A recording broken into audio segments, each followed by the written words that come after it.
Alhamdulillah, di malam hari ini kita biasa mengkaji setelah maghrib, tapi karena ada suatu hal maka jadwal kita akhirkan setelah isya. Taib, pembahasan di malam hari ini setelah kita mengkaji tentang dakwah Nabi SAW di Taif, dan Nabi SAW merasa bahwa dakwah beliau sudah tidak bisa diterima di sana dan di sini. Maka dari sini Allah Subhanahu wa taala hendak menghibur Rasul dengan hendak memperjalankan dua peristiwa besar. Yang pertama disebut Isra dan yang kedua disebut Mi'raj. Maka malam ini kita khususkan membahas peristiwa besar Al-Isra'u wal Mi'raj. Para ulama berselisih pendapat kapan terjadinya peristiwa Isra dan Mi'raj ini. Ada yang mengatakan bahwa peristiwanya di malam hari pada tanggal 12 Rabiul Awal dan diperselisihkan tahunnya. Yang jelas bahwa peristiwa Isra dan Mi'raj ini terjadi sebelum hijrah Nabi SAW. Di antara sebab kenapa Nabi diperjalankan dalam peristiwa besar ini, sekali lagi karena Allah Subhanahu wa taala hendak menghibur Nabi. 18 kabilah Quraisy sudah tidak lagi menghendaki Rasul berada di Mekah, dan daerah yang lainnya Thaqif, Taif dan sekitarnya pun sudah mengusirnya. Akhirnya Nabi SAW sudah tidak bisa bergerak dalam berdakwah, bahkan sudah sempit dadanya. Maka Allah Subhanahu wa taala hendak menghibur Rasul dengan dua peristiwa besar Isra dan Mi'raj, di mana Rasul akan langsung dipertemukan dengan Allah Subhanahu wa taala. Ma'asyiral muslimin yang dimuliakan Allah Azza wa Jalla, bagaimana kisahnya? Bagaimana Rasul sallallahu alaihi wasallam melakukan perjalanan Isra? Menggunakan apa Rasul ketika Isra? Kemudian ketika Mi'raj, apa yang terjadi Nabi ketika berada di langit? Dan nabi-nabi siapa yang dijumpai Nabi sallallahu alaihi wasallam, termasuk juga berjumpa dengan Allah, apa yang diwajibkan Allah kepada beliau? Tentu ini pembahasan panjang, mudah-mudahan kita bisa ringkas di malam ini. Ma'asyiral muslimin yang dimuliakan Allah Subhanahu wa taala, ada yang mengatakan bahwa peristiwa mukjizat besar Isra Mi'raj ini terjadi ketika Nabi SAW sedang tertidur di Ka'bah, atau lebih tepatnya di Hijr Ismail. Walaupun ada riwayat yang mengatakan di rumahnya Ummu Hani. Ketika Nabi SAW sedang tertidur, tiba-tiba dikejutkan dengan kedatangan malaikat Jibril. Maka Nabi SAW setelah kemudian berjumpa dengan Jibril, maka Nabi SAW melakukan pembelahan dada. Jadi Jibril dan juga malaikat yang lain datang kemudian membelah dada Nabi. Dan itu disyaratkan di dalam Al-Quran, alam nashrah laka sadr. Terjadi silang pendapat berapa kali Nabi SAW dibelah dada itu dan dibersihkan jantungnya dengan cara dicuci dengan air zam-zam di dalam bejana emas, kemudian dimasukkan iman dan hikmah. Ada yang mengatakan pembelahan dada itu terjadi 3 kali. Pertama saat Rasul masih kecil, di usia 4, ada yang mengatakan 6 tahun, dalam pangkuan Halimah Sa'diyah. Kemudian peristiwa yang kedua saat diangkatnya beliau menjadi Nabi dan Rasul saat turun suratul Adhan. Dan yang ketiga saat peristiwa Isra Mi'raj. Ini bagi yang berpendapat 3 kali pembelahan dada.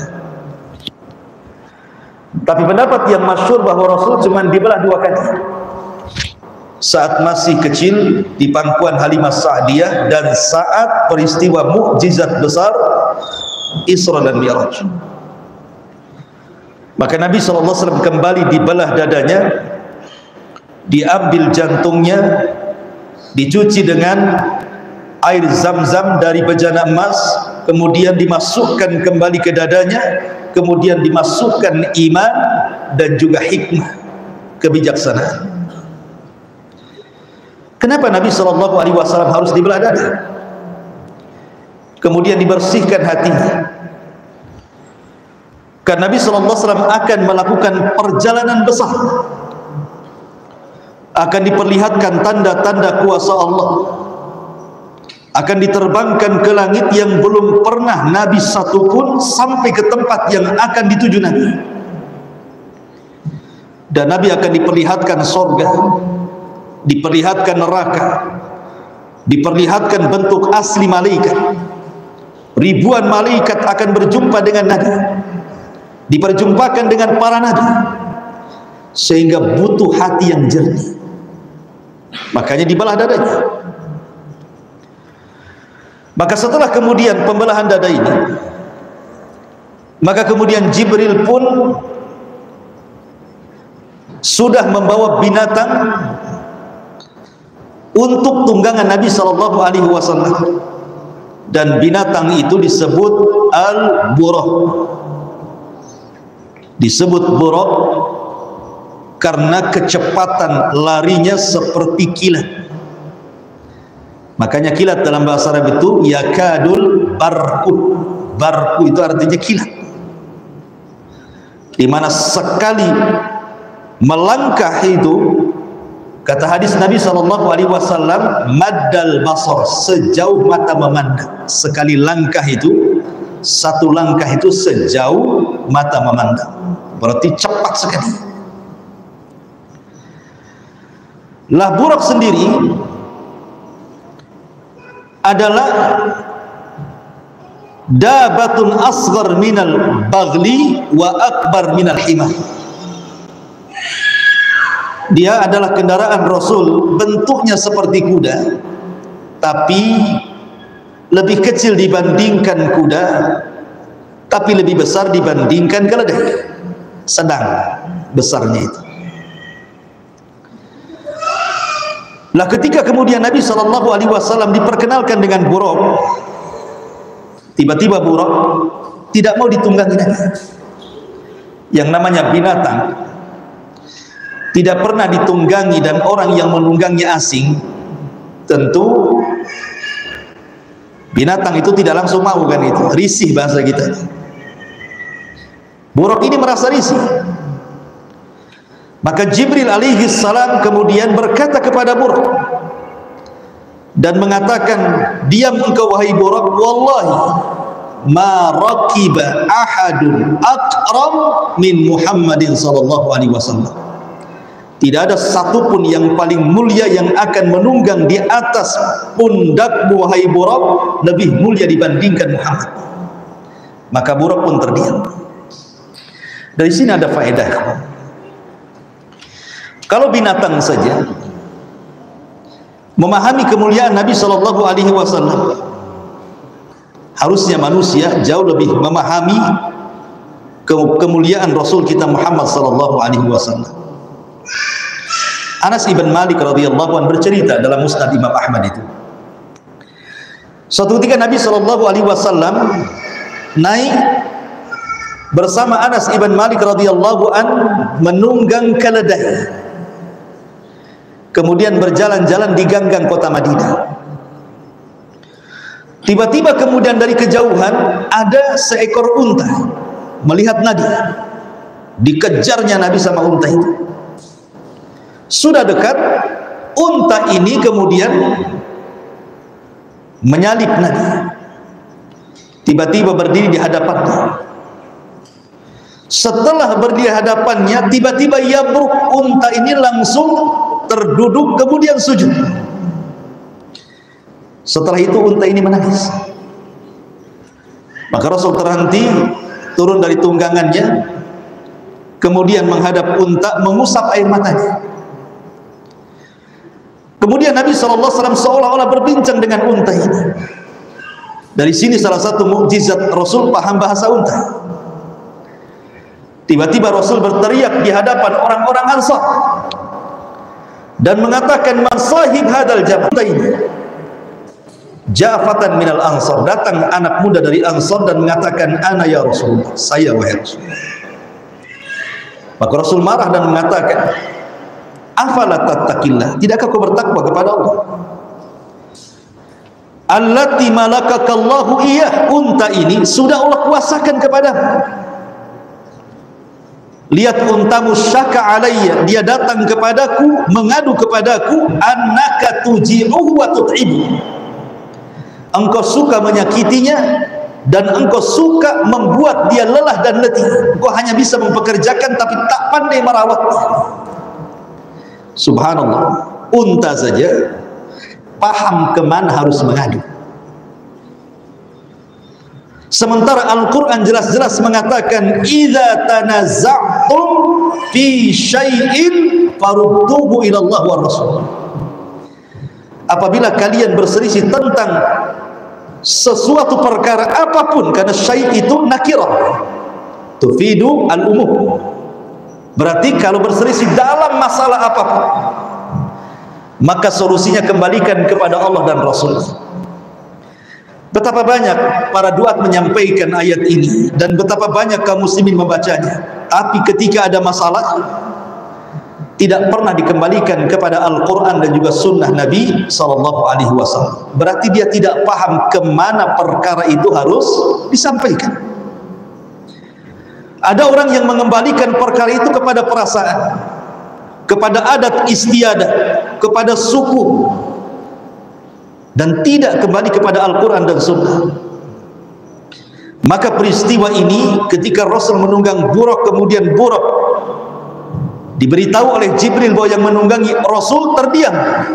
Kalau binatang saja memuliakan Rasul, harusnya kita yang umatnya Rasul lebih muliakan Rasul. Itu faedahnya.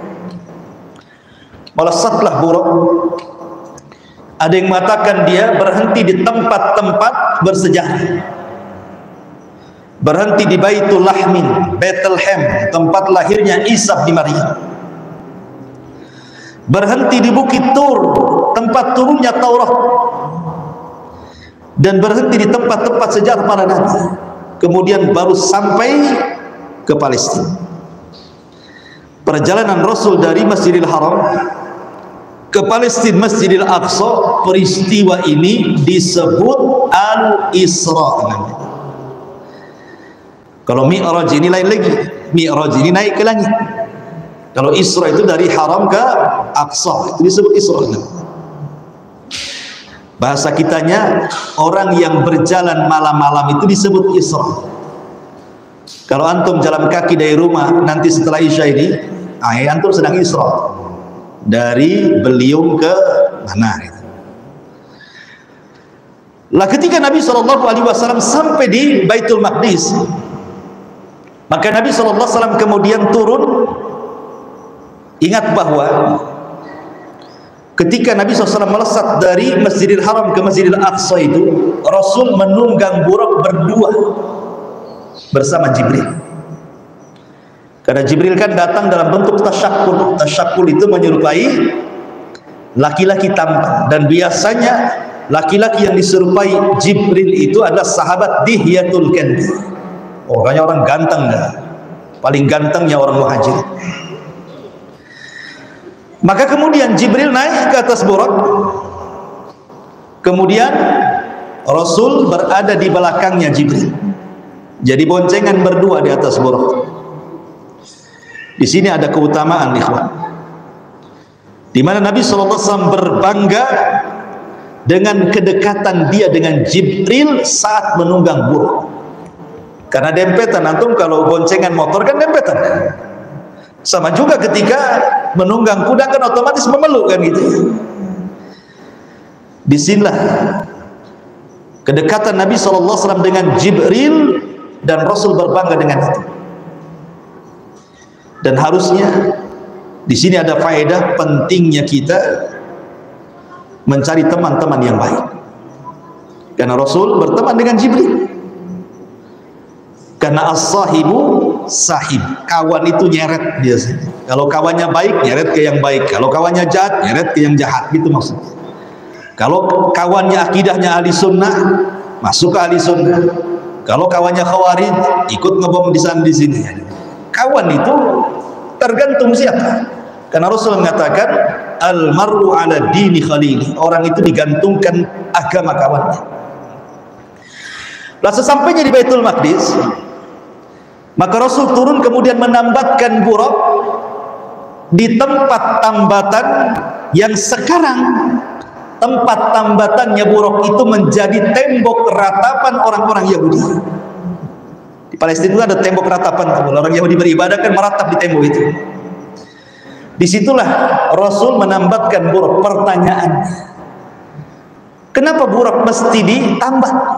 Bukankah dia binatang yang Allah turunkan dari langit untuk memperjalankan Rasul? Tidak perlu diikat.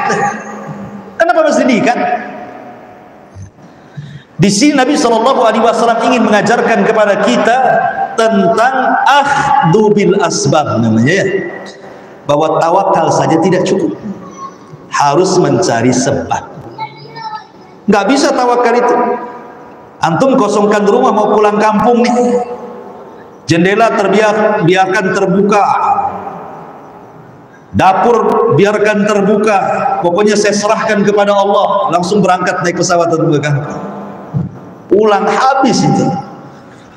Bukan hanya barang-barang berharga, sendok garpu hilang.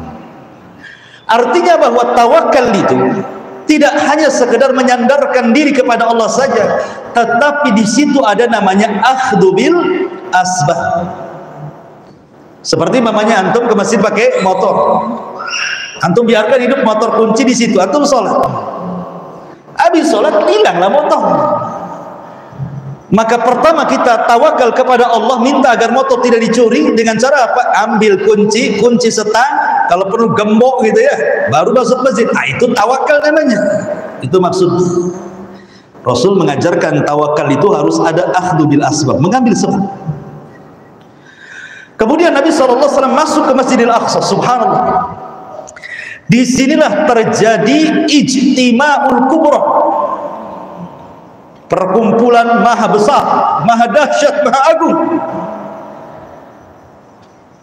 Karena Nabi SAW melihat di dalam Masjidil Aqsa itu penuh dengan para nabi. Kalau ada orang yang bertanya, bukankah para nabi sudah meninggal, berada di kuburan-kuburan mereka? Mungkinkah para nabi kemudian bangkit dari kuburan, kemudian mendatangi Masjidil Aqsa dan berkumpul di Masjidil Aqsa? Maka ulama mengatakan maksudnya Allah menggambarkan kepada Rasul, memberikan gambaran. Jasad Nabi dijaga, memang tidak dimakan bumi, tapi tidak mungkin kemudian orang mati hidup lagi kan gitu. Jadi ruh para nabi itu pada melesat dari mana-mana, kemudian berjumpa di Masjidil Aqsa, kemudian ditampakkan kepada Nabi SAW. Dan itu perkumpulan terbesar satu dunia dalam sejarah. Kumpul semua para nabi. Mana ada ijtima, perkumpulan yang dihadiri umpamanya orang-orang hebat gitu ya, berkumpul satu dunia. Ini semua nabi dan rasul berkumpul di situ, ikhwan. Maka disebut ijtima'ul kubra namanya. Untuk apa? Untuk menyerahkan estafet bendera dakwah kepada Nabi.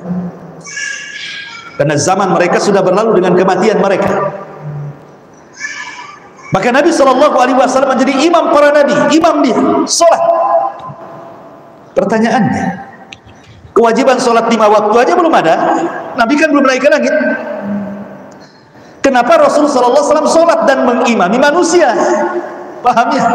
Kan belum ada sholat. Sholat itu naik dulu ke langit, baru diwajibkan sholat, kemudian Rasul sholat. Kok sudah ada sholat di situ? Maka kita katakan, ya memang kewajiban sholat 5 waktu itu setelah peristiwa Isra Mi'raj.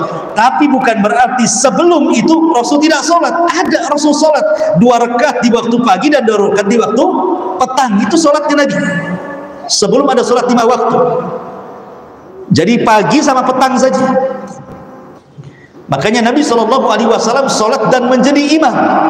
Di sini ada pelajaran besar, ikhwan, ketika Rasul menjadi imam seluruh para nabi itu di belakangnya, seolah-olah semua para nabi itu menyerahkan estafet dakwah kepada Nabi SAW. Ini giliran wahai Muhammad. Dan di sini ada isyarat bahwa seluruh tempat-tempat dakwah para nabi akan sampai Islam di situ. Para nabi yang berdakwah yang ada di belakang Rasul itu, dengan Rasul menjadi imam mereka, ini isyarat bahwa Islam itu akan sampai ke daerah para nabi yang menjadi makmum di belakang Rasul di zaman. Artinya Islam akan berkembang ke seluruh atau ke seantero dunia. Makanya hari ini tidak ada satu benua kecuali ada Islam. Di Afrika ada Islamnya, di Eropa ada Islamnya, di Asia ada Islamnya, di Indonesia paling besar lagi Islamnya. Islam menyebar menyeluruh. Seolah-olah, saya ulangi dari awal, bahwa dengan menjadi makmumnya para nabi, seolah-olah mereka memberikan bendera Islam, kemudian melakukan sholat bersama para nabi. Maka Nabi SAW pun kemudian sebelum naik ke langit, maka Nabi SAW kemudian ditawari 2 minuman. Pertama khamar, dan yang kedua susu. Mana 2 minuman yang dipilih Rasul? Rasul memilih susu dibandingkan khamar.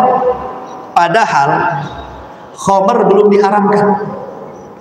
Karena pengharaman khamar itu terjadi di Madinah setelah hijrah. Di Mekah itu belum ada pengharaman khamar, masih boleh minum khamar, mabuk itu masih boleh di Mekah itu. Baru di Madinah ada pengharaman khamar. Artinya ketika Nabi SAW disodorkan 2 minuman, khamar dan juga susu, khamar dah dilarang. Seandainya Rasul minum khamar pun tidak ada masalah kan gitu. Tetapi ketika Nabi SAW memilih susu, maka dikatakan kepada Nabi SAW, asabtal fitrah,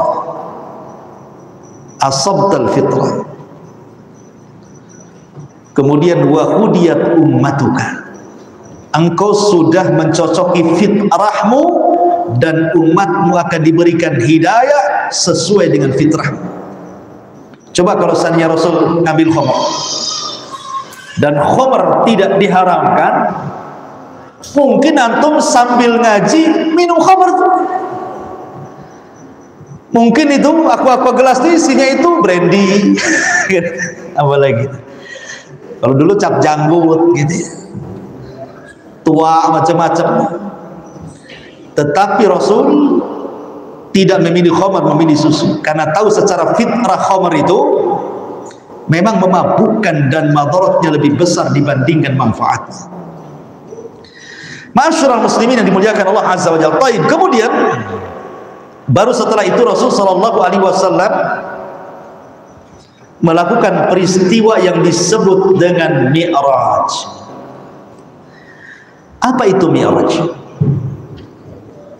Araj itu artinya tangga, atau bahasa kerennya eskalator. Itu mi'raj itu artinya araj itu eskalator. Kalau antum pernah naik ke mall, eskalator itu disebut mi'raj namanya, tangga gitu. Bagaimana Nabi SAW bisa naik ke langit? Dengan apa Rasul bisa naik ke langit? Tidak dikisahkan. Seperti apa Rasul naik ke langit? Apakah Rasul menunggang buruk? Tidak. Buruk itu hanya sampai di Masjidil Aqsa. Yang jelas bahwa Nabi SAW dibawa oleh Jibril naik ke langit. Bagaimana caranya? Wallahu a'lam. Karena langit itu tinggi, ikhwan. Bintang yang paling dekat dengan bumi saja untuk mencapai dengan jarak cahaya itu bisa 3 tahun itu, kata teori fisika gitu ya kan? Tinggi itu. Artinya bahwa perjalanan sedemikian tinggi, macam mana caranya itu? Terlebih-lebih harus melewati langit pertama, kedua, ketiga, keempat, yang jarak antara satu langit ke langit kedua saja dalam riwayat Abdullah ibn Mas'ud itu sejarak 500 tahun perjalanan per langit. Ini 7 lapis langit. Butuh berapa tahun sampai di sana itu?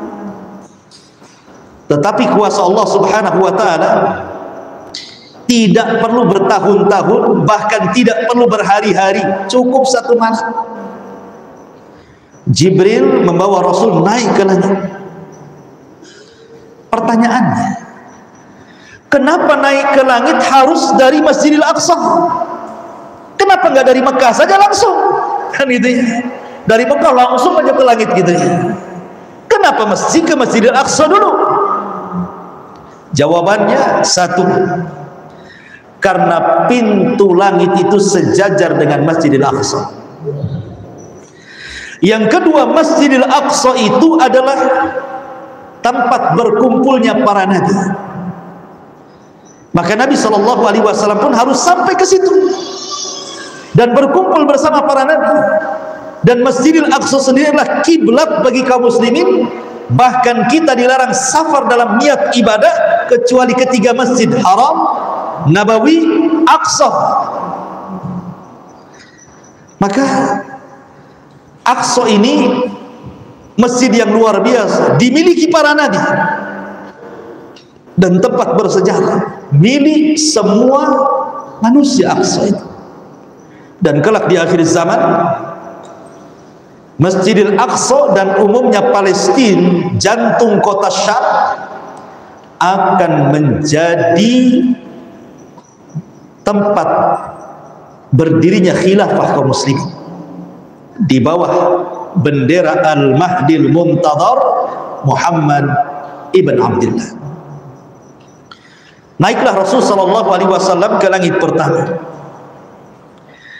Kemudian dibukakanlah langit pertama itu. Sebelum dibuka, malaikat penjaga langit bertanya dulu, "Man, siapa?" Kata Jibril, "Ana Jibril." Saya Jibril, kata. "Waman ma'ak?" Siapa yang bersamamu? Muhammad. "Awa qad uhiya ilaihi." Sudah diperintahkan dia boleh naik ke langit. Lihat bagaimana security langit, kok bisa tegas kayak gitu ya. Ini yang naik Jibril. Jibril itu kepalanya malaikat.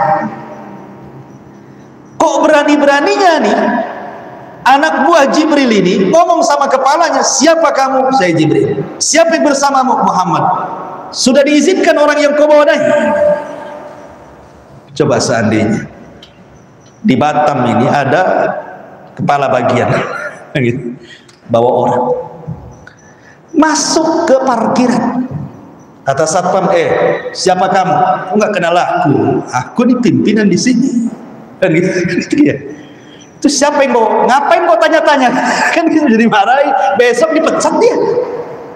Coba lihat, menunjukkan bahwa malaikat itu bertugas bukan karena Jibril, walaupun dia kepalanya kan gitu, dia pimpinannya, tapi dia bertugas karena Allah Subhanahu wa taala. Dia harus memastikan langit itu aman, karena langit itu ala malaikat masalahnya. Tidak sembarang orang naik turun itu. Makanya pintu langit juga difirmankan dalam Al-Quran, At-Tariq, wa ma adraka mat-tariq, an-najmu tsaqib. Tariq itu artinya orang yang mukul pintu tuh, tuk tuk tuk, itu namanya tariq. Lalu apa yang diketuk itu? Pintu langit. Artinya pintu langit tak sembarang main buka tutup dia. Kapan dibuka, kapan ditutup, ada waktunya.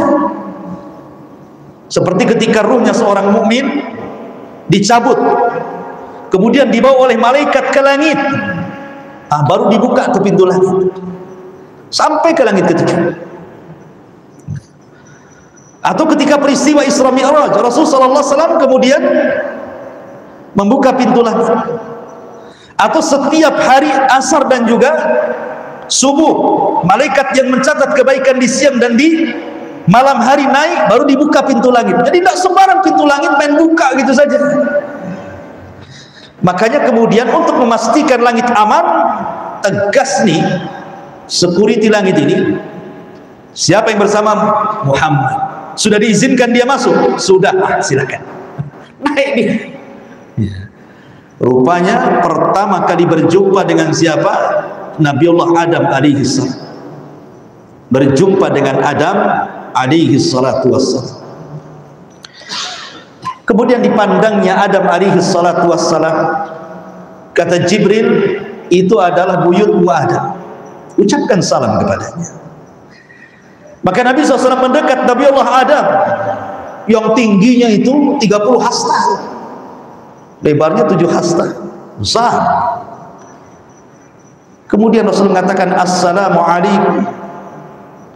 Maka Adam mengatakan waalaikumsalam, marhaban bibnin saleh wa nabiyyin saleh. Selamat datang anakku yang saleh dan nabiku yang saleh. Adam bangga dengan Rasul, makanya menyebutnya dengan kalimat bibnin saleh, anakku yang saleh. Dari sini ada faedah bahwa anak yang soleh itu akan menjadi kebanggaan orang tuanya, ya kan? Banyak orang-orang tua itu kalau melihat anaknya soleh, oh kalau tahu anak saya soleh, saya buat waktu saya masih muda 10 anak biar kayak dia semuanya. Sekali anaknya tolah-toleh itu gak jelas.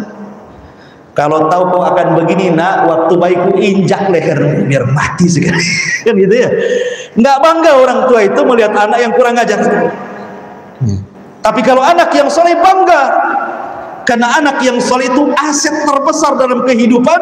Idza mata ibnu Adam inqata amaluhu illa min salasin, sadaqatin jariyah aw ilmin yuntafa'u bihi aw waladin salihin yaqula. Atau anak yang soleh yang mendoakan. Kemudian Rasul heran memandang Adam, karena Adam sekali-kali menengok ke kanan begini, tiba-tiba tersenyum. Tapi kalau menengok ke kiri seperti ini, tiba-tiba pula menangis. Sehingga kemudian Rasul bertanya kepada malaikat Jibril, kenapa Adam seperti itu?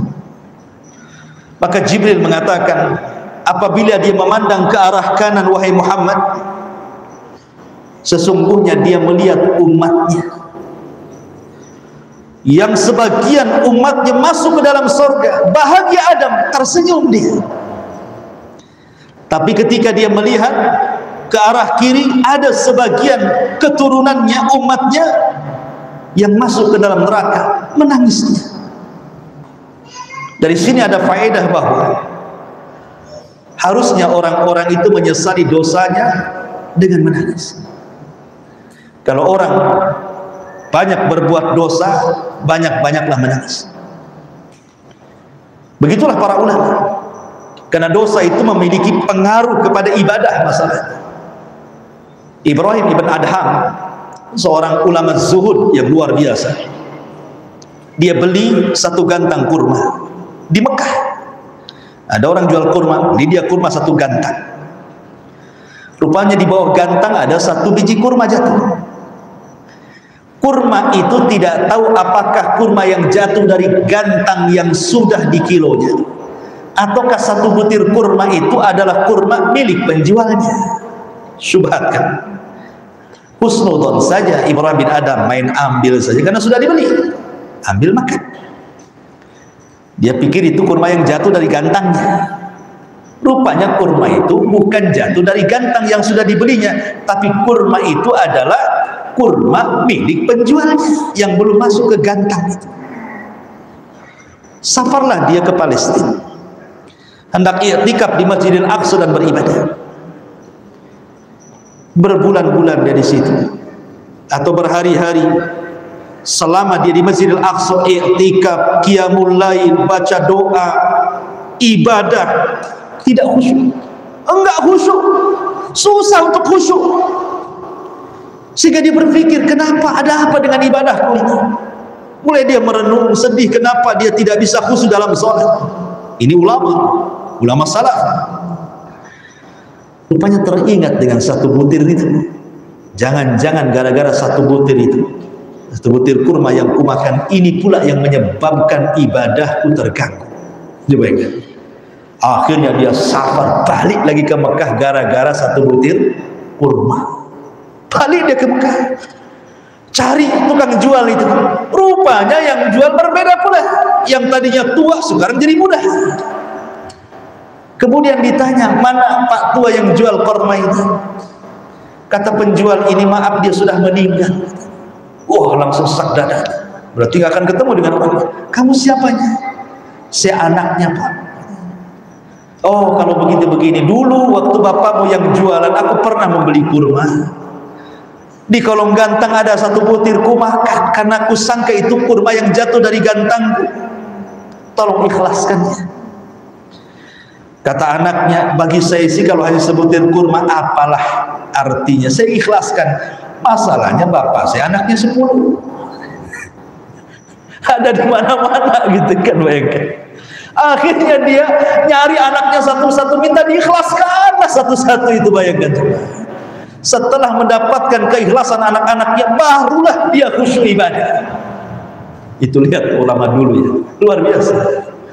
Kalau antum ini beli dulu, belum dibeli, main ambil, makan, kecut, nggak jadi, nggak dibayar tuh yang satu karena kecut. Ya selalu aja tuh ibadah itu, karena dari dulu nggak pernah khusyuk, ya biarin aja kan. La haula wala quwata illa billah. Artinya bahwa Nabi Adam alaihi salatu wassalam itu menangis karena melihat umatnya yang berdosa. Kemudian Rasul sallallahu alaihi wasallam naik lagi ke langit kedua. Berjumpalah Rasul dengan Nabi Allah Isa dan juga Yahya alaihi wassalam. Kata Jibril, ucapkan salam kepada mereka. Maka Rasul mengatakan, Assalamualaikum. Maka Nabi Isa dan Yahya mengatakan, Waalaikumsalam. Marhaban bisahibin saleh wa nabiyyin saleh. Selamat datang temanku yang saleh dan nabiku yang saleh. Kalau Adam mengatakan anakku yang saleh, kalau ini temanku yang saleh dan nabiku yang saleh. Dari sini juga penting kita itu mencari teman yang saleh. Makanya Hasan Al-Basri rahimahullahu ta'ala mengatakan apa? Istaghfiru bisahibikumus salih fa innahu yanfa'ukum yaumal qiyamah. Perbanyak teman-teman yang saleh karena itu akan menjadi manfaat bagi kamu saat nanti pada hari kiamat. Karena mereka juga akan memberikan syafaat kepada kita. Makanya ada satu kisah yang disebut dengan Suqul Jannah. Suq al-Jannah, pasar surga. Surga juga ada pasar sama. Jadi pasar ini bukan tempat jual beli, surga ada jual beli. Tapi pasar ini tempat orang bereuni. Jadi orang-orang yang pernah kita kenal di bumi kemudian masuk ke dalam surga, reuninya itu tiap Jumat itu di pasar itu. Kemudian mereka mendiskusikan, mereka ingatlah kehidupan di dunia dulu, kita kerja bakti ngocor jalan dari ujung sana ke rumah Pak G sampai ke sana. Nanti itu diceritakan itu. Bakar-bakar ikan, satu ambil kepala, satu ambil. Jadi semua akan diceritakan. Semua akan diceritakan. Jadi akan bahan cerita. Jadi mereka akan tahu tahu kehidupan dunia. Tiba-tiba kemudian salah seorang di antara mereka nyeletuk, kawan kita itu yang selalu sama kita hadir di situ itu mana? Kok tidak nampak? Maka kemudian malaikat memberitahu, huwa finnar, dia di neraka. Maka ketika tahu bahwa temannya ini masuk neraka, maka sepakat nih kawan-kawan dia yang soleh yang masuk ke dalam surga langsung mengangkat tangan kepada Allah, ya Rabb, la taqtamilu ladzatina hatta tukhrijahu minan nar. Ya Rabb, jangan kau sempurnakan kenikmatan kami sampai kau keluarkan kawan kami dari neraka itu. Lihat, makin banyak kawan yang soleh, makin banyak memberikan syafaat kepada kita. Makanya Hasan Al-Basri mengatakan, perbanyak teman-teman yang soleh sebanyak-banyaknya, karena itu akan bermanfaat bukan hanya di dunia, sampai ke akhirat. Ma'asyiral muslimin yang dimuliakan Allah, kemudian naik lagi ke langit ketiga, berjumpa dengan siapa? Di langit ketiga berjumpa dengan Nabi Yusuf.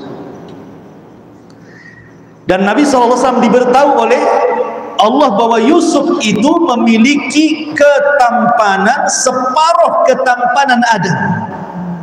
Jadi separuh ketampanan Adam, Adam ini tampannya dibagi dua. Yang separuhnya untuk umatnya, keturunannya sampai kiamat, separuhnya lagi khusus untuk Nabi Yusuf. Makanya wajar kalau Yusuf ketampanannya mengalahkan seluruh turunan Adam, karena yang separuh itu rame-rame gitu ya dari turunan Adam, yang separuhnya khusus bagi Nabi Yusuf. Makanya ketampanan Yusuf itu jadi fitnah jadinya, sampai-sampai ketika wanita-wanita istri-istri pejabat itu yang awalnya melecehkan Zulaiha, kemudian membuat super hoax dan mengatakan, ngapain si Zulaiha itu, masa budaknya digoda, dia kan pejabat, gak malukah dia? Kata Zulaiha, awas saja, belum tahu dia siapa budak. Maka diundanglah ibu-ibu pembisik-pembisik itu, istri-istri pejabat-pejabat itu, suruh makan di rumahnya, disediakan pisau, disediakan buah. Pegang pisaunya, pegang buahnya. Kemudian Zulaiha mengatakan, buka pintu, suruh Yusuf masuk. Mereka tidak pernah melihat Yusuf. Ketika melihat Nabi Yusuf alaihi salatu wassalam, tiba-tiba mereka tidak sadar, faqatta'na aydiyahun. Dia bahasa Quran bukan faqatta'na, pakai tasdid, qatta'a. Yuqatti'u taqti'an, itu artinya bukan satu gores, bergores-gores. Itu maksudnya. Kalau qata'a sekali aja. Tapi kalau pakai tasdid qatta'a begini-begini. Gitu.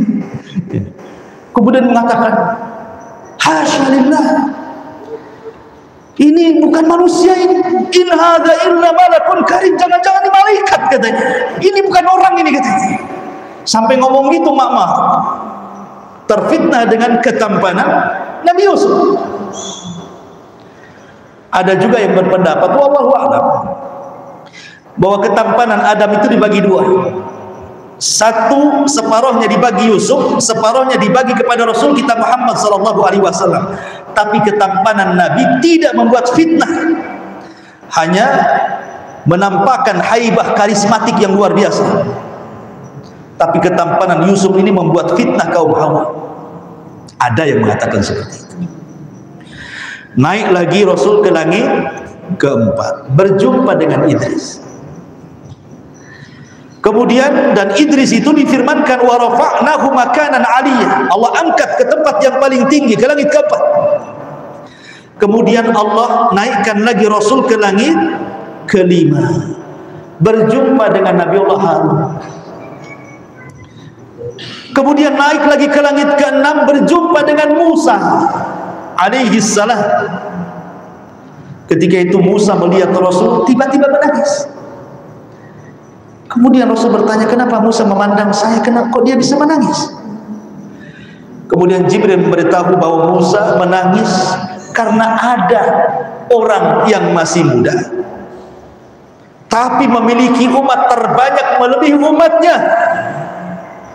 Sementara Musa sudah bersusah payah berdakwah kepada Bani Israel, umatnya tidak sebanyak anak muda ini, maksudnya Nabi SAW. Menangis dia. Di sini ada faedah, ikhwan. Harusnya orang itu punya kecemburuan ketika melihat temannya jauh lebih soleh dibandingkan kita, gitu maksudnya. Masa dia hafal 2 juz, 1 juz amajanda, saya harus juga, gitu maksudnya. Jadi ada fastabiqul khairat. Tapi ada 2 kaidah yang antum pahami. Kalau urusan dunia, jangan pernah memandang ke langit, pandanglah ke bawah. Karena kalau urusan dunia memandang ke langit, capek leher kita dan tidak akan menjadi hamba yang bersyukur. Tapi kalau urusan dunia, jangan pernah pandang ke bawah, pandang ke langit.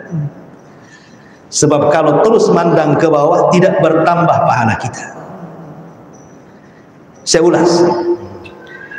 Kalau seandainya ada orang kaya, tetangga kita kaya-kaya semuanya, kita pula miskin sendiri. Kemudian kita pandang teruslah si kaya itu, kapan saya punya mobil, kapan saya punya rumah, kapan saya asik dia terus. Baru berapa hari sudah naikkan rumahnya, baru berapa hari ganti lagi kendaraannya. Saya dengar dia beli pula perumahan di sana. Kalau terus itu yang dipandang, maka selamanya tidak akan bersyukur dia. Coba kalau dia memandang, dia sudah punya rumah, mandang kepada orang yang nggak punya rumah. Lewatlah umpamanya ke jembatan mana, ada orang yang tidur pakai tenda di bawah jembatan.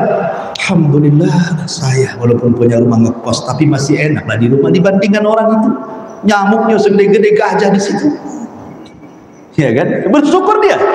Kalau mandang ke bawah dia kan. Tapi ini soal dunia, ikhwan. Soal agama jangan.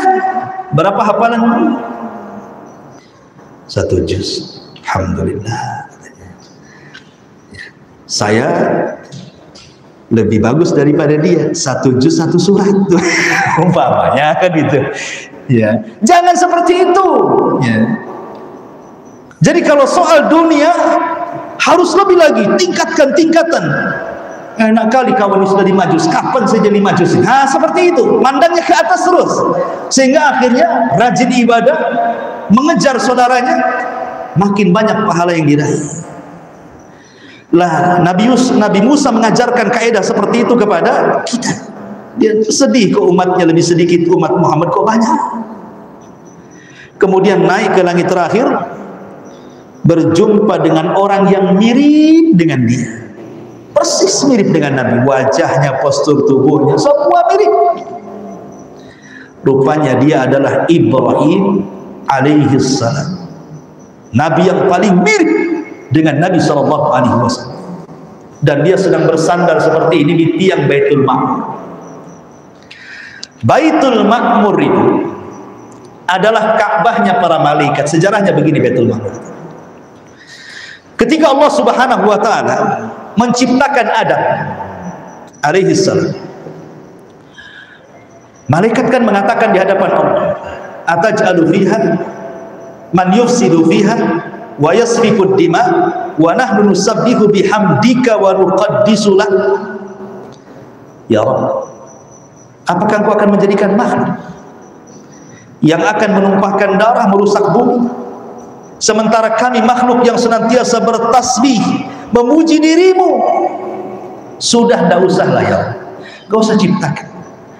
Kalau Engkau memang ingin menciptakan di bumi ini makhluk yang akan menumpahkan darah, yang akan merusak bumi, sebaiknya kau jangan ciptakan.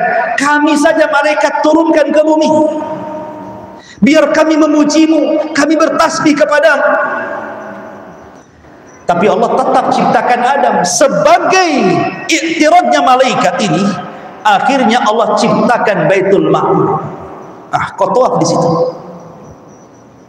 Karena malaikat ingin beribadah kan, memuji Allah.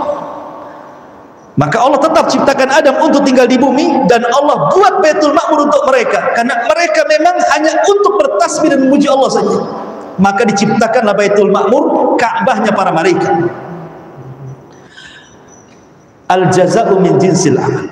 Balasan itu disesuaikan dengan amalan. Ketika Ibrahim meninggikan Ka'bah, Maka sebagai balasannya dia disandarkan di tiang Ka'bah para malaikat. Dia membuat Ka'bah di bumi, maka badannya disandarkan di tiang Ka'bah para malaikat. Itu namanya al-jaza min jinsil amal. Bahwa setiap perbuatan itu ada balasan. Kalau Anda menanam keburukan, menuai keburukan. Menanam kebaikan, maka akan menuai kebaikan. Itulah al-jaza min jinsil amal. Pertanyaannya, Nabi itu banyak, ikhwan. Ulul azmi itu ada 5. Nuh, Ibrahim, Musa, Isa, Muhammad. Kenapa Nuh tidak ada di situ? Ya kan? Nuh nggak ada kan di situ. Dia Isa ada, berjumpa dengan Nabi di langit kedua. Kemudian Ibrahim, Musa berjumpa. Tapi Nuh tidak ada, tidak diletakkan di langit keberapa? Atau para nabi dari 25 nabi dan rasul, kenapa tidak berjumpa dengan Nabi Saleh, Nabi Syuaib, Zulkifli, Ilyasa, nabi-nabi yang lain kan banyak, 25 nabi dan rasul kan? Kenapa cuman Isa, Yahya, Idris, Yusuf, Musa, Harun, Ibrahim?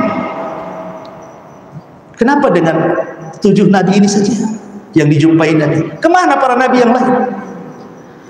Karena 7 nabi ini akan menjadi estafet dakwah Rasul.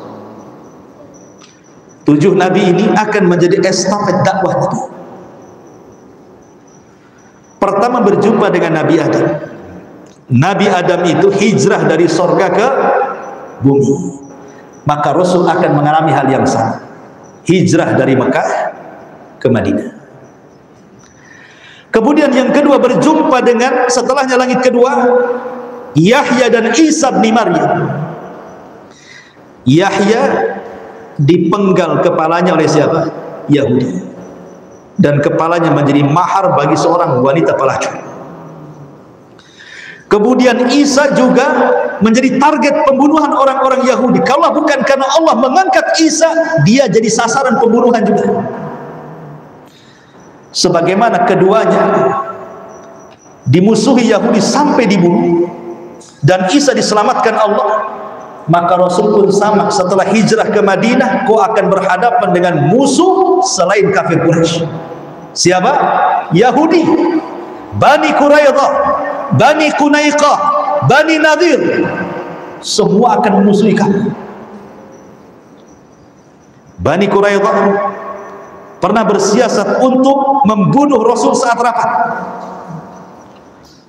Kata pembesar mereka, nanti kalau Muhammad datang di rumah tempat kita rapat ini, naiklah satu orang ke atap, bawa batu besar, jatuhkan tepat di kepalanya.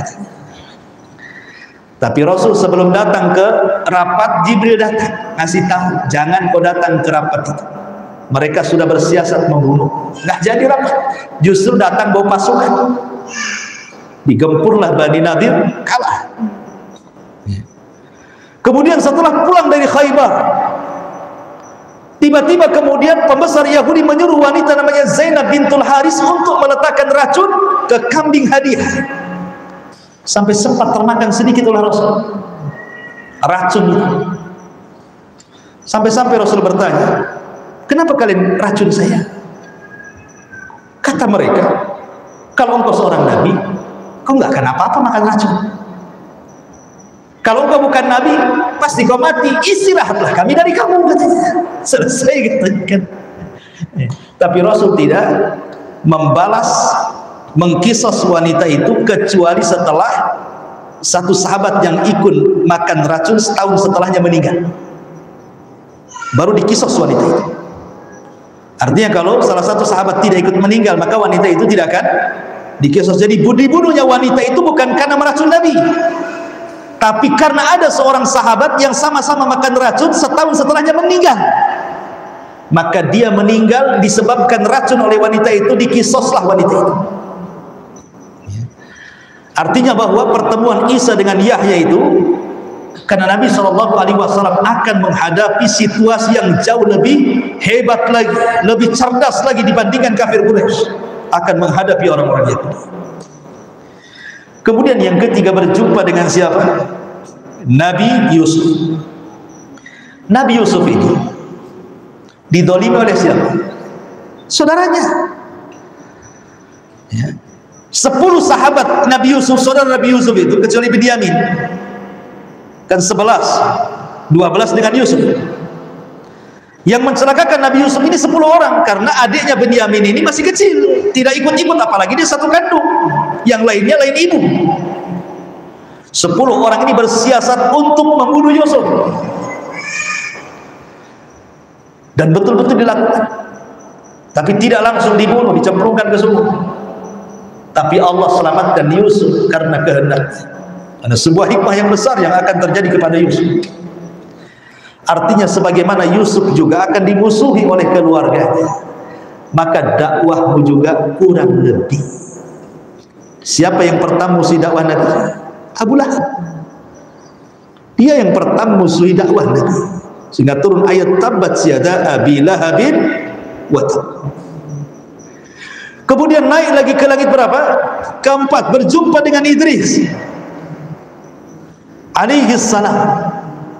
Sebagaimana Idris itu diangkat dari bumi ke langit, dan Allah katakan wa rafa'nahu makanan aliyya, kami angkat derajatmu wahai Idris, maka Allah pun akan mengangkat derajat Rasul, sehingga Allah firmankan wa rafa'na laka dzikra, kami angkat juga penyebutanmu. Tentang, tenang wahai Muhammad, sekalipun anak-anakmu mati semuanya, Qasim meninggal, Abdullah meninggal, At-Tayyib meninggal, Ibrahim meninggal, kamu tidak akan terputus nasab. Kau akan diangkat oleh Allah Azza wa Jalla, sebagaimana Idris juga diangkat ke langit keempat. Kemudian naik lagi ke langit kelima, berjumpa dengan Harun. Harun ini orangnya lembut dibandingkan Musa, orangnya keras. Itu kakak beradik. Harun itu jadi nabi karena Musa yang minta, ya Allah jadikan saudaraku nabi, maka Allah angkat Harun jadi nabi. Hanya gara-gara Musa ini pelat ngomongnya, karena ketika bayi makan bara api itu. Ada yang mengatakan seperti itu kisah. Jadi suatu ketika Musa bayi digendong Fir'aun, dijambak janggutnya. Kok bayi punya tenaga kuat sampai tersungkurlah si Fir'aun, gak dijambak bayi. Kok kuat gini bayi ini? Kata Fir'aun, jangan-jangan ini bayi yang saya mimpikan. Hampir dibunuh. Datang Asya bintu Muzahim, diambillah bayi itu, jangan dibunuh, itu bayi dah berakal. Ah bukan, kata Fir'aun, ini bayi yang kumimpikan nih, katanya. Kata Asya, kalau tidak percaya ujilah bayi itu. Bayi ini masih merangkak.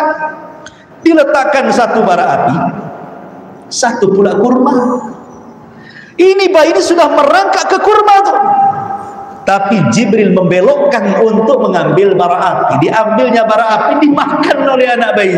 Anak bayi makan bara api, tempakkan lidahnya, pelatlah Musa sebab itu.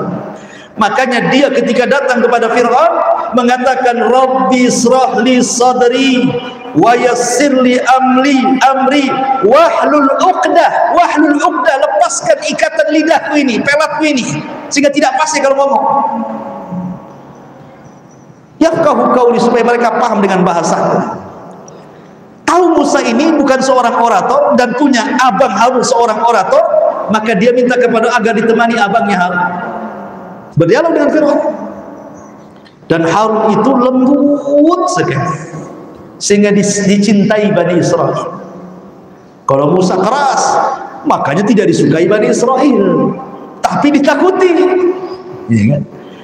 Maka lembutlah engkau dalam berdakwah wahai Muhammad seperti lembutnya Harun, supaya dicintai umat. Kemudian naik lagi ke langit. Yang keenam, berjumpa dengan Musa. Musa itu nabi yang paling sabar. Macam-macam godaan Bani Israel kepada Musa itu, sampai kepada masalah pribadi. Gara-gara tidak mau mandi sama-sama di sungai, maunya Musa menyendiri saja, dituduhlah Musa. Oh, jangan-jangan Musa itu punya penyakit di badannya, jangan-jangan banyak kurangnya itu di badannya itu. Akhirnya Allah ingin membuktikan bahwa badan Musa itu badan yang sterk, yang indah, yang tidak dimiliki badan-badan Bani Israel. Ketika mandi diletakkan bajunya di atas batu, batunya pula lari. Dikejar sama Musa ini, pakaianku jangan dibawa gitu. Lari nih batu ini. Rupanya lari, lewatlah di pemandian Bani Israel. Musa mengejar-ngejar, gak peduli dengan Bani Israel dalam kondisi telanjang. Bani Israel melohok saja. Tengok Musa ngapain itu? Mereka memandang badan Nabi Musa sterek, kekar, bagus, indah. Baru dari situ mereka sadar, nggak benar tuduhan mereka. Musa itu pemalu, nggak mau mandi sama-sama. Hanya itu saja. Tapi sampai dituduh masalah privasi loh ya. Ini menunjukkan apa? Bagaimana Musa itu betul-betul disakiti. Makanya Rasul sampai mengatakan, rahimallah akha Musa, laqad udiya katsiran fasabara. Semoga Allah merahmati saudaraku Musa. Banyak kali ujian Bani Israel kepadanya, tapi dia sabar. Itu sampai Nabi ngomong begitu. Karena Bani Israel itu mudah kufur, asing minta mujizat aja. Datang mujizat beriman, nanti lama-lama lupa, kufur lagi, minta mujizat lagi, asing itu aja. Mempermainkan Nabi. Maka sebagaimana Musa sabar ketika mengobati Bani Israel, maka engkau pun sama bersabar dalam berdakwah. Banyak ujian, tantangan, rintangan dalam dakwah, baik dari kafir Quraisy, baik dari orang Yahudi, baik segelintir Nasrani, baik orang-orang munafik dari dalam. Itu banyak tantangan nanti. Kau harus sabar. Makanya Allah mengatakan, wasbir kama sabara ulul azmi minar rusul. Sabarlah engkau sebagaimana ulul azmi sabar ketika berdakwah, termasuk Musa ulul azmi di situ. Kemudian berjumpa dengan Ibrahim. Karena Ibrahim yang membangun Ka'bah, maka Nabi SAW akan meneruskan pemakmuran Ka'bah itu sampai kiamat. Dan sampai hari ini Ka'bah yang dibangun Ibrahim menjadi tempat, bahkan satu di antara rukun Islam, ibadah haji. Siapa yang membangun? Ibrahim. Itu kenapa Nabi SAW hanya berjumpa dengan 6 atau 7 Nabi. Karena 7 Nabi ini akan jadi pelajaran estafet dakwah dia. Itulah diantara hikmah dan faedahnya kenapa hanya dengan 7 Nabi ini saja. Baru setelah itu Rasulullah SAW naik ke Baitul Ma'mur, dilihatnya banyak malaikat. Kemudian diceritakan kepada Rasul, sesungguhnya setiap hari malaikat yang masuk ke Baitul Ma'mur tawaf dan beribadah di Baitul Ma'mur itu setiap hari 70.000 malaikat masuk. Sebesar apa tuh Baitul Ma'mur? 70.000 malaikat masuk setiap harinya. Selesai mereka ibadah tawaf, keluar, tidak pernah kembali. Besoknya masuk 70.000 malaikat yang sama, beribadah satu hari, kemudian keluar, tidak pernah kembali. Besoknya datang dengan jumlah yang sama, keluar, tidak pernah kembali. Begitu sampai malaikat. Pertanyaannya, berapakah jumlah malaikat itu? Makanya Allah mengatakan, wa ma ya'lamu junuda rabbika illahu wa ma huwa illa dzikra lil bashar. Tidak ada yang tahu jumlah tentara malaikat kecuali Allah. Ketika Rasul melihat banyaknya para malaikat itu, terasa terhina, rendah diri, merendah diri, melihat ke bawah ke bumi, lihat manusia-manusia yang kufur dengan Allah Subhanahu wa ta'ala, kemudian memandang ke atas ribuan para malaikat yang beribadah. Coba bayangkan, apa Allah berhajat dengan manusia sementara Allah sudah punya hamba-hamba yang beribadah? Walaupun satu dunia manusia kufur, tidak akan mengurangi kekuasaan Allah. Walaupun satu dunia beriman, tidak pun menambah kekuasaan Allah. Ma'asyiral muslimin yang dimuliakan Allah Azza wa Jalla, segitu banyak malaikat itu. Ada Rasul itu menceritakan, ada malaikat sejak diciptakan sampai kiamat sujud aja nggak bangkit-bangkit. Ada diciptakan ruku saja nggak bangkit-bangkit. Ada yang bertasbih-tasbih sampai kiamat. Dan tidak ada 4 jari kecuali ada malaikat. 4 jari ada malaikat. 4 jari ada malaikat. Terbentang langit itu seberapa lebarnya itu? Coba bayangkan. Setiap langit ada malaikat. Makanya ketika Allah menceritakan tentang hari kiamat, wa futihatis sama fakanat abwaba, Ketika pintu-pintu langit dibuka pada hari kiamat, para malaikat keluar semua dari langit, baru Allah gulung langit itu seperti menggulung kertas. Banyaknya malaikat itu. Maka Nabi SAW kemudian naik ke langit, dilihatnya berbagai macam makhluk yang luar biasa. Ingat ikhwan, kalau orang semakin tinggi naik ke langit, maka bumi ini semakin kecil. Coba antum naik pesawat ya. Naik pesawat nih, pesawat baru hanya 10 kaki, masih nampaklah kepala orang. Naik sedikit, hilang tinggal titik kepalanya. Naik sedikit, hilang sak kepala-kepalanya, nggak nampak. Ya. Yang ada tinggal bandaranya aja makin kecil, makin hilang. Makin tinggi, makin nggak nampak, makin kecil gitu kan. Sampai nggak nampak lagi itu di bumi itu. Betapa kecilnya makhluk Allah di hadapan makhluk Allah yang lainnya. Makanya ketika Allah mengatakan sesungguhnya perbandingan 7 lapis langit dengan bumi seperti Anda pergi ke padang pasir, ambil cincin antum, lempar ke padang pasir, bumi itulah buminya, padang pasir itulah langitnya. Seperti itu. Makin tinggi, makin besar kuasa Allah. Bahkan ketika Rasul mengatakan, kalau seandainya Allah bandingkan kursi dengan langit, sama juga. Antum masuk ke padang pasir, ke lautan padang pasir itu yang tidak ada tepinya, antum ambil cincin, lempar ke padang pasir, cincin itu 7 lapis langitnya, kursi itu padang pasirnya. Naik lagi sampai kepada arsy.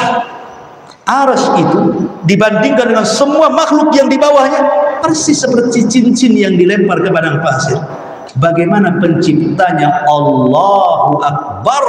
Allah lebih besar dibandingkan semua ciptaannya. Jadi Rasul makin naik ke langit, melihat ciptaan macam-macam.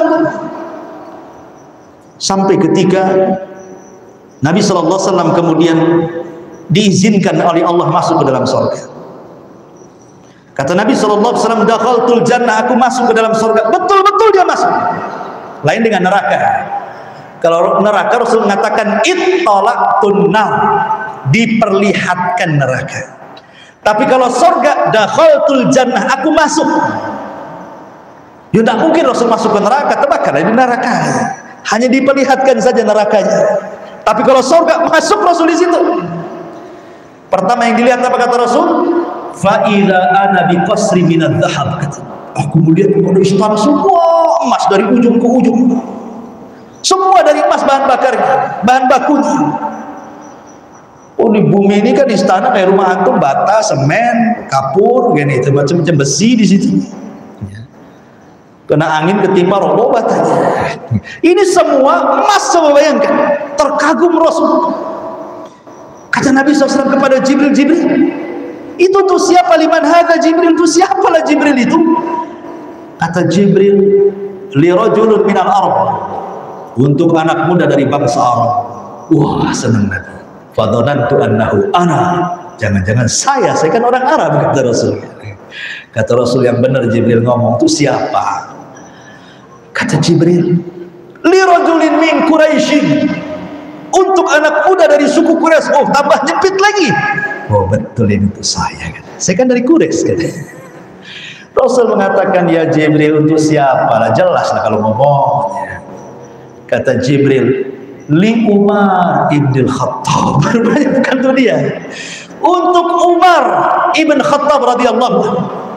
Subhanallah, orang yang belum masuk, istananya sudah dibangunkan. Tiba-tiba Rasul penasaran ingin masuk ke istana itu, misalnya Umar itu. Ketika mendekati pintu, ada pula bidadari Umar sedang berwudu. Kemudian fastahya itu, aku pun malu, kutundukkan pandanganku, ku pergi tak jadi masuk. Lihat, padahal di surga itu ikhwan semua halal, nggak ada yang haram di surga itu. Antum pandang bidadari sepuas antum sampai meleleh-leleh itu nggak haram. Tapi kalau antum melihat ada orang gadis putih cantik dipandangi, ini dosa kan itu. Mandang lagi dosa lagi, mandang lagi dosa lagi kan itu. Tapi Nabi SAW karena malunya tundukkan pandangan, padahal semua halal di surga itu. Kalau Nabi SAW tahu itu bukan hak miliknya, walaupun halal, tapi kan bukan hak milik dia, karena itu milik Umar masalahnya kan. Malu Nabi, keluarlah, tak mau. Makanya ketika berjumpa setelah peristiwa Isra Mi'raj itu, dia bercerita kepada Umar bin Khattab. Ketika pas bercerita tentang bidadari, Umar pun menangis dan mengatakan, "A'alaika aghar ya Rasulullah, a'alaika aghar." Haruskah aku cemburu dengan wahai Rasul? Haruskah aku cemburu dengan kamu wahai Rasul? Kenapa kau tidak masuk saja, katanya. Jadi Rasul diperlihatkan istana-istana.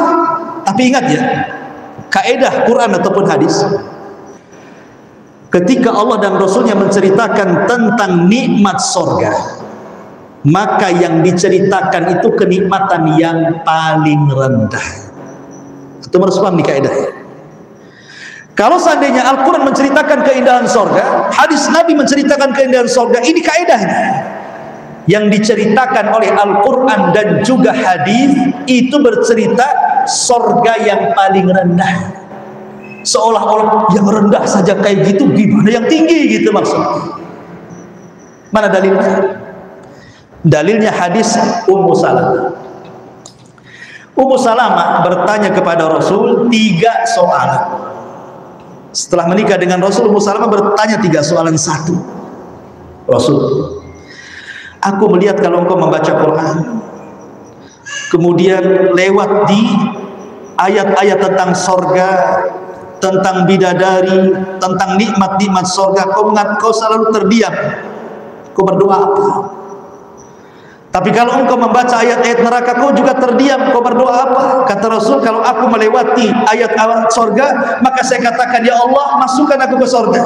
Kalau saya lewat di ayat-ayat neraka, ya Allah, jauhkan aku di neraka. Kemudian kata Ummu Salamah, pertanyaan yang pertama, wahai Rasul, bagaimana hukum seorang wanita pernah menikah dengan laki-laki yang soleh, kemudian laki-laki ini mati syahid, kemudian dia menikah lagi dengan laki-laki yang soleh yang lainnya, mati syahid lagi dia. Setelah itu perempuan yang soleh ini meninggal, 3-tiganya masuk surga. Dengan siapa saya harus menikah di surga? Mana pasangan saya? Apakah dengan suami yang pertama ataukah dengan suami yang kedua? Maka Rasul mengatakan, engkau akan perempuan itu akan bersama suaminya yang terakhir. Kenapa Ummu Salamah bertanya soal ini kepada Rasul? Karena ada sejarah. Ummu Salamah ini punya suami namanya Abu Salamah. Bapaknya Abu Salamah, kan anaknya kan Salamah namanya. Bapaknya dipanggil Abu Salamah, ibunya dipanggil Ummu Salamah karena punya anak Salamah. Ummu Salamah itu cinta mati dengan Abu Salamah, dan Abu Salamah cinta mati dengan Ummu Salamah. Tidak ada laki-laki terbaik di hatiku melebihi Abu Salamah. Kata Abu Salamah, tidak ada perempuan terbaik di hatiku selain daripada Ummu Salamah. Itu luar biasa cintanya Abu Salamah kepada Ummu Salamah, Ummu Salamah kepada Abu Salamah. Ketika perang Uhud, Abu Salamah mati syahid. Mati syahid. Maka Nabi SAW bertakziah kepada Ummu Salamah dan mengajarkan doa, qul ya Ummu Salamah, Allahumma hjurni fi musibati. Katakan wahai Ummu Salamah, ya Allah, berikan ganjaran akan musibah yang menimpaku. Katakan. Dan ini doa sunnah, kalau antum ditimpa musibah, ucapkan kalimat ini. Maka diucapkanlah oleh Ummu Salamah, Allahumma hjurni fi musibati, ya Allah, berikanlah pahala untukku karena musibah yang menimpaku. Sampai di sini tidak, Rasul mengatakan, katakan juga Ummu Salamah, Allahumma khlufli khairan min Abi Salamah. Ya Allah, gantikan untukku kalau memang ada ganti yang jauh lebih baik daripada Ummu Salamah. Kata Ummu Salamah, inna lillahi wa inna ilaihi raji'un ya Rasul. Saya tidak mungkin mengatakannya, karena tidak ada laki-laki yang paling kucintai melebihi Abu Salamah. Gitu. Kata Rasul, sudah katakan saja. Kata Ummu Salamah, tidak wahai Rasul. Kata Rasul, katakan. Tidak. Katakan sampai 4 kali baru dia mengatakan Allahumma khluqli khairan min Abi Salamah. Ya Allah, kalau memang ada ganti ya minimal yang lebih baik daripada Abu Salamah. Kenapa Ummu Salamah tidak mau mengatakan kalimat ini? Karena ada wasiat. Sebelum Abu Salamah meninggal dunia, saat detik-detik wafatnya itu, ngomong sama Ummu Salamah, ya Ummu Salamah, istriku, kalau memang aku meninggal, tolong jangan kau menikah lagi. Tapi kalau engkau yang meninggal dulu, aku berjanji tidak akan menikah lagi, supaya engkau dan aku menjadi suami istri di surga. Kata Ummu Salamah, siap wahai suami. Jadi ada wasiat masalahnya. Maka Rasulullah mengatakan seperti itu, ya tidak maulah Ummu Salamah kan? Karena dia sudah berjanji dengan Abu Salamah masalahnya. Tapi karena Nabi yang memerintahkan, nggak boleh menolak perintah Nabi. Maka dia pun berdoa, Allahumma khluqli khairan min Abi Salamah. Ya Allah, gantikan kalau memang ada, tapi syaratnya harus lebih baik daripada Abu Salamah. Ketika masa iddahnya selesai, datang Abu Bakar melamar. Kata Ummu Salamah, maaf Abu Bakar, Abu Salamah lebih baik daripada kamu, pergilah Abu Bakar. Datang Umar, jawabannya sama, maaf Umar, Abu Salamah lebih baik dibandingkan kamu. Datang sahabat-sahabat, ini yang datang bukan sahabat kaleng-kaleng, kibarus sahabat, sahabat-sahabat besar, semua ditolak oleh Ummu Salamah. Maaf, tidak ada manusia terbaik di hatiku melebihi Abu Salamah. Akhirnya nggak beranilah sahabat datang lagi. Datang Nabi melamar Ummu Salamah. Mungkin Ummu Salamah mengatakan, Abu Salamah lebih baik dibandingkan engkau ya Rasul, kurang ajar namanya kan. Nabi yang datang. Kalau Nabi yang datang tak mungkin lah ngomong gitu Ummu Salamah kan. Tapi karena Ummu Salamah juga masih terngiang dengan ucapan Abu Salamah, maka dia mencari-cari alasan untuk tidak menikah dengan Rasul dengan 3 alasan. Bukan berarti aku menolak pinanganmu wahai Rasul, cuman aku punya 3 syarat. Apa 3 syarat kata Nabi? 1, aku dah tua Nabi, masa kau mau menikah dengan wanita tua? Yang kedua, anakku banyak, yatim-yatim semuanya, engkau akan terbebani dengan anak-anakku wahai Rasul. Oke. Yang ketiga, aku wanita pecemburu berat wahai Rasul. Istrimu banyak, kalau aku menikah dengan kamu, bagaimana kalau aku cemburu? Bisa berabe rumah tangga. Ini penolakan halus sebenarnya. Rasul terdiam dan berpikir sesaat. Kemudian kata Rasul, baik, saya jawab. Adapun engkau tua, aku juga sudah tua. Salah orang tua menikah dengan orang tua? Salah orang tua menikah dengan orang tua. Kakek menikah dengan nenek salah? Boleh, tidak ada masalah kan? Kadang kalau sudah tua itu menikah untuk teman hidup kan begitu ya. Karena Rasul itu niatnya ingin menjadi kafil anak yatim. Makanya kata Rasul, adapun anak-anakmu, anak-anakku juga loh kata Rasul. Rasul ingin menjadi kafilnya anak yatim. Jadi ini pelajaran bagi siapapun yang menikahi janda yang punya anak, jangan mau sama ibunya saja. Anaknya juga akui sebagai anaknya. Itu anak kita, walaupun anak bawaan. Adapun sifat pecemburu, aku akan berdoa kepada Allah, mudah-mudahan Allah hilangkan cemburumu. Maka Rasul berdoa, hilanglah cemburu dari Ummu Salamah. Masalahnya lafaz doanya tidak ada ya. Sampai riwayatnya sampai di sini. Ya. Coba kalau ada kan, gimana lafaznya bisa dihafal gitu ya. Saya yakin nomor 1 antum yang paling pertama berdoa, ya Allah, hilang cemburunya, bisalah kawin 4 antum. Nggak ada cemburu satu dengan yang lain. Masyarul muslimin yang dimuliakan Allah Azza wa Jalla. Yang ingin saya katakan dari awal, kenapa kaidah surga itu dipilih daripada kaidah yang paling rendah? Jawabannya di soalan kedua. Kemudian Ummu Salamah bertanya Rasul, apakah wanita-wanita yang di surga, bidadari-bidadari surga yang kau baca dalam Al-Quran, yang kau selalu membaca sifat-sifatnya begitu indah, tiba-tiba ada wanita ahli dunia masuk ke dalam surga, lebih baik mana? Lebih indah siapa? Wanita ahli dunia yang masuk ke dalam sorga, ataukah bidadari-bidadari sorga, wahai Rasul? Kata Nabi SAW, tentu bidadari sorga jauh lebih indah, wanita-wanita dunia yang masuk sorga jauh lebih indah dibandingkan bidadari-bidadari sorga, wahai Ummu Salamah. Kenapa kata Ummu Salamah? Ya, karena wanita-wanita dunia sholat, bidadari tak sholat. Wanita dunia puasa, bidadari tak puasa. Wanita dunia sedekah, bidadari tak sedekah. Mereka sudah tercipta seperti itu, tapi wanita dunia harus bersikeras, ijtihad, betul-betul sungguh-sungguh menghabiskan waktunya hanya untuk meraih dan masuk ke dalam surga. Maka yang sungguh-sungguh masuk ke dalam surga jauh lebih baik dibandingkan bidadari. Dari sini kaidahnya terjawab. Al-Quran hanya menceritakan bidadari, tapi tidak menceritakan perempuan dunia yang masuk ke dalam surga. Maka ketika kemudian kaedahnya bidadari ini diceritakan sedemikian indahnya, padahal itu serendah-rendah sifat yang Allah sifatkan dalam Al-Quran, berarti yang lebih tinggi dibandingkan itu jauh lebih indah dibandingkan bidadari. Tentu paham di sini. Begitu maksudnya. Makanya kaedahnya bahwa sifat di sorga itu yang diceritakan paling rendah.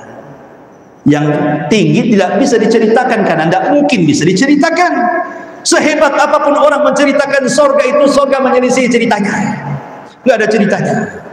Karena lebih indah sorga itu. Maka Rasul masuk ke dalam sorga gitu.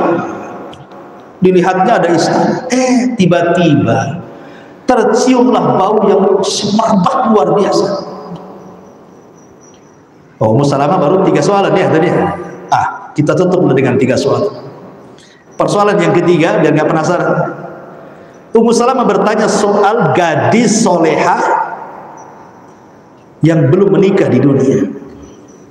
Tiba-tiba masuk surga. Kan ada tuh wanita-wanita mungkin karena terlampau lama melakukan pendidikan, sekolah sampai S2, S3, sampai doktor, sampai profesor, akhirnya tua-tua di sekolah. Sudah tua, hilanglah hasrat menikah. Akhirnya ibadah saja, jadi wanita soleha, mati masuk surga, belum menikah dia. Bagaimana menikah dengan siapa dia, wahai Rasul? Di surga itu, karena nggak ada bidadara di sana. Bidadari ada. Kata Nabi SAW, dia akan dinikahkan dengan bujang-bujang lapu yang soleh, yang masuk surga. Bujang-bujang lapu yang belum menikah keburu mati. Jadi antum yang belum menikah pulang dari sini masuk ke lubang perosok mati, syahidlah antum, masuk surga antum. Berarti itu belum menikah nih di dunia. Maka dipertemukan sesuai dengan tingkatan surganya di mana. Maka dia akan dinikahkan di situ. Ya, masyaallah muslimin yang dimuliakan Allah Subhanahu Wa Taala. Ada telepon dari Ustaz Bukhari, berarti ada rapat malam ini, sudah ditunggu. Insya Allah kita lanjutkan di lain kesempatan, mudah-mudahan ada manfaatnya. Subhanallah bihamdika, asyhadu an la ilaha illa anta, astaghfiruka wa atubu ilaik. Allahu ta'ala, assalamualaikum warahmatullahi wabarakatuh.